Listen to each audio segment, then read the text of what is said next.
வணக்கம். நான் தான் பிரபாகரன் பேசுகிறேன். போன 27ஆம் தேதி விஜய் பிரச்சார கூட்டத்துக்கு நான், என் பாப்பா, என் மாப்பிள்ளை 3 பேரும் போனோம்.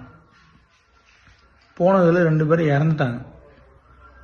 எப்படி இறந்தாங்க, எதனால் இறந்தாங்க எப்படின்னு எனக்கு தெரியல. அதனால் பார்த்தீங்கன்னா நான் சிபிஐ விசாரணை வேணும்னு சொல்லிட்டு நானாகவே பார்த்தீங்கன்னா தான் கேஸ் கொடுத்தேன். இப்போ நேற்று காலையில் பார்த்தீங்கன்னா டிஎம்கேலேருந்து எம் ரகுநாதன் சொல்லிட்டு ஒன்றிய செயலாளர் அவர் இந்த மாதிரி 20 லட்ச ரூபா பணம் தரோம், வேலை வாங்கி தரோம், அதை பண்ணுறோம் இதை பண்ணுறோம் அப்படின்னு சொல்லிட்டு எல்லாத்தையும் கேஸ் வாபஸ் வாங்க அப்படின்னு சொல்லிட்டாப்புல. நான் சரின்னு சரி நான் கேட்டுட்டு நான் சொல்கிறேன் அப்படின்னு சொல்லிட்டு அனுப்பிச்சி விட்டேன்.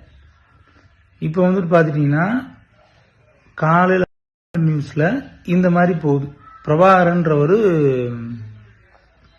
இந்த மாதிரி கேஸே ஃபைல் பண்ணல அப்படின்னு சொல்லிட்டு போகுது.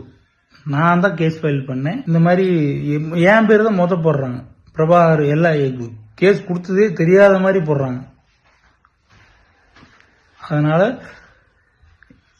இவங்க இந்த மாதிரிலாம் பண்றவங்க வேற என்ன வேணாலும் பண்ணலாம். நானும் எங்க அம்மாவும் மட்டும்தான் இருக்கு இப்ப என் குடும்பத்துல. எனக்கும் எங்க அம்மாவுக்கும் உயிருக்கு உத்தரவாதம் வேணும். இவங்க இதெல்லாம் பண்றவங்க என்ன வேணா பண்ணுவாங்க. எனக்கு எங்க அம்மாவுக்கும் உயிருக்கு உத்தரவாதம் வேணும். அதுக்கு பாத்தீங்கன்னா சுப்ரீம் கோர்ட்டு தான் உத்தரவு.